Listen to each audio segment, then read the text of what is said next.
What makes woke capitalism the worst ideology in history, if you're a regular white man, is that it offers nothing for you.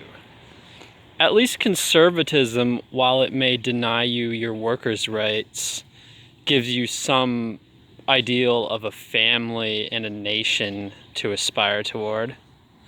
At least old school liberalism or leftism, while it may deny you ethno-nationalism and family values, it at least protects your workers' rights. Woke capitalism does neither. Woke capitalism is essentially double penetration for the average white male. It fucks you from both angles.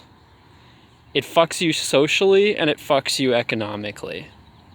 There's no benefit from it. Even the Soviet Union, as much of a hellscape as it was, had a much higher birth rate than our society does now. And I think that says something. As hellish as the Soviet Union was, it still offered white men more than our current society does. Woke capitalism may not have killed the most people of any ideology in history, but that doesn't matter, because it kills the human soul.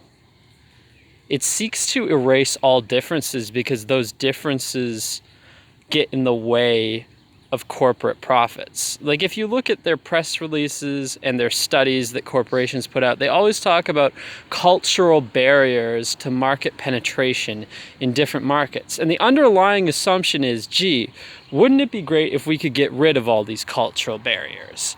If the entire world was homogenized completely, then it would be much easier to sell our products and our services everywhere on the globe without those pesky little cultural differences getting in the way. Woke capitalism seeks to create a world that is essentially the same everywhere you go. People consuming the same products, watching the same movies and TV shows, listening to the same shitty music, and even looking the same everywhere you go. And to be honest, I think even woke capitalism, it's not just about profits, it's about this goal of global homogenization, because they're willing to sacrifice profits in some cases. Like, for instance, all this SJW media that's come out lately. They want to kill the archetype of the white male hero, even though that archetype sells a lot and makes a lot of money. To be honest, I'm starting to think that they're throwing the travel industry under the bus too. Like with the environment, with the Greta Thunberg and the whole climate change movement, as well as coronavirus. They're starting to blame tourism for everything. And I think part of that is that tourism is one thing that, say what you will about it, but it does to some extent help people feel connected to their heritage. You know, they go to Europe and they feel a sense of pride. And I think, honestly, they want to get rid of that.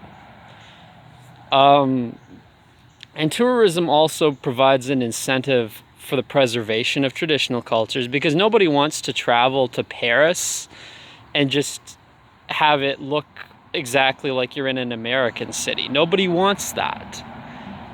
And so I think, like, woke capitalism is willing to throw certain industries under the bus, whether it be, as I said, like the entertainment industry insofar as it concerns like white male heroes, and now I think increasingly the tourism industry as well, because the tourism industry can actually create an incentive for cultural preservation, because that is what tourists want. They want the authentic experience when they go somewhere.